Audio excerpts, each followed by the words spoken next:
serikali imekwisha wasilisha bajeti zote za kisekta na Bunge la Jamhuri ya Muungano wa Tanzania limezijadili bajeti hizo, na majadiliano ndani ya bunge ya bajeti za kisekta yamekwisha kamilika, na kesho tarehe 11 mwezi wa 6 serikali kupitia waziri wa fedha inatarajiwa kuwasilisha bajeti bajeti kuu ya serikali.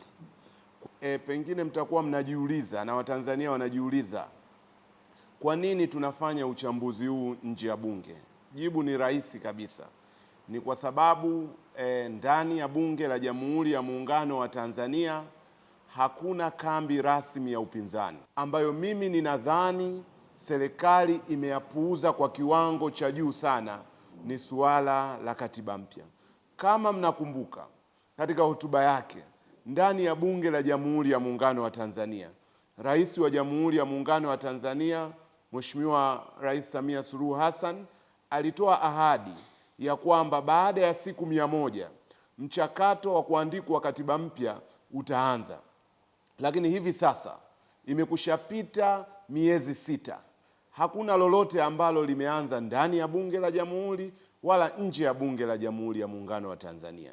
Na baada ya kuwa tumejadiliana bajeti zote za kisekta, tunaweza kujenga hitimisho kwamba hakuna shilingi hata moja ambayo imetengwa kwenye wizara yoyote ya kisekta kwa ajili ya kugharamia mchakato wowote ule wa katiba mpya. Nimemsikiliza Waziri wa Fedha Balozi Hamis leo akizungumza na wanahabari, na moja ya dondoo alizowapa kuelekea kusomwa kwa bajeti kuu hapo kesho, amewaeleza kwamba kumekuwa na utekelezaji mzuri wa bajeti ya serikali. Kwa heshima zote, ninapenda kusema kwamba kauli hii sio sahihi. Kauli hii inawahadaa Watanzania, na ni vizuri sana Waziri wa Fedha aweke mezani utekelezaji halisi wa bajeti ya serikali. Kwa maoni yangu mimi, katika miaka ambayo tumekuwa na utekelezaji hafifu sana wa bajeti ya serikali ni pamoja na mwaka wa fedha 2025-2026. Na nataka niseme kwamba serikali imewasaliti Watanzania kwenye suala la kupanda kwa bei ya mafuta. Ndani ya bunge, serikali iliahidi mambo mawili. La kwanza, serikali ilitoa ahadi ya kuhakikisha kunakuwa na upatikanaji wa kutosha wa mafuta. Hiyo ni ahadi ya kwanza. Ahadi ya pili waliitoa ndani ya bunge ni kwamba watahakikisha wanachukua hatua madhubuti ili bei ya mafuta iwe himilivu. Kwa lugha nyepesi, serikali iliahidi kushusha bei ya mafuta, lakini hadi sasa bei ya mafuta imepanda baada ya kauli ya serikali. Na hivi karibuni, licha ya tamko la kushuka kwa bei ya mafuta duniani, kwenye baadhi ya maeneo pamerekodiwa kushuka kwa mafuta kwa shilingi 20, shilingi 10 kulingana na maeneo. Huu ni mzaa kwa Watanzania ambao wanakabiliwa na wimbi kubwa la kupanda kwa gharama za maisha.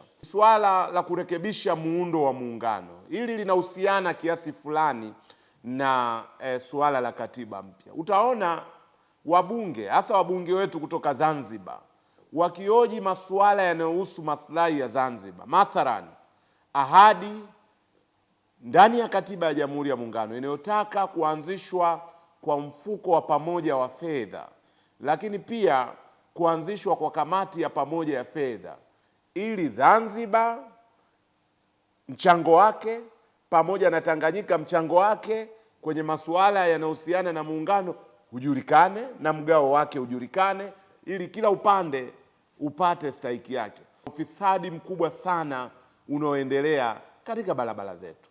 Kama kweli pasingekuwa na rushwa kwenye miundombinu yetu, lazima hatua za kisheria zingechukuliwa dhidi ya wakandarasi. Ukiona barabara zinajengwa, mkandarasi analipwa, hakuna hatua zinazochukuliwa, jua hapo kuna watu wananufaika kwenye 10%. Licha ya kilio chote iko, hakuna kauli yoyote ya maana iliyotolewa na serikali. Kwa lugha nyepesi, serikali yetu inaipinga rushwa kwa maneno, lakini inaikumbatia kwa vitendo.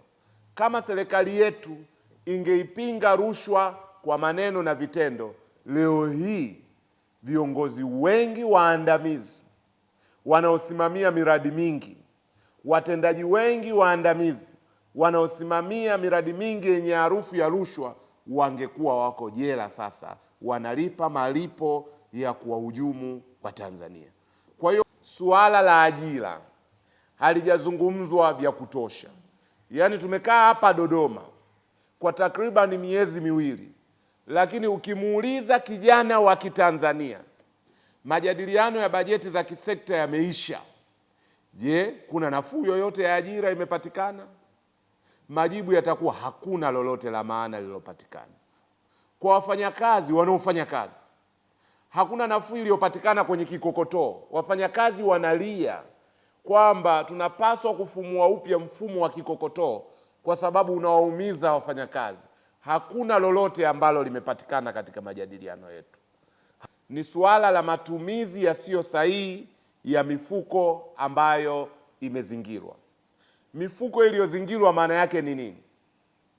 Kupitia tozo, kwa mfano kwenye mafuta, Bunge lilielekeza fedha zake ziende kwenye barabara, nyingine kwenye maji, nyingine kwenye reli, na kwamba fedha hizi kwa namna yoyote ile zisitumike kwa matumizi mengine.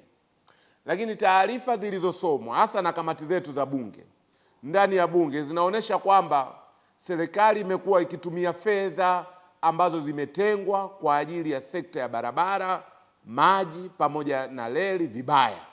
Waziri wa Fedha ameeleza maelezo marefu ya kwamba ziko hatua za kikodi zitachukuliwa. Ni jambo la kawaida kwenye bajeti kuu kuongeza kodi ama kushusha kodi fulani.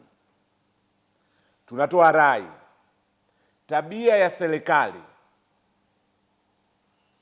kutoza kodi maradufu zaidi kwenye maeneo ambayo yanamuumiza Mtanzania wa kawaida inapaswa kuepukana nayo.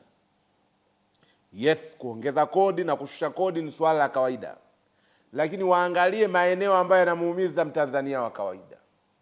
Na mimi nitoe ahadi kwamba hatutonyamaza, tutasimama imara iwapo kodi zitaongezwa kwenye masuala yanayomuumiza Mtanzania wa kawaida.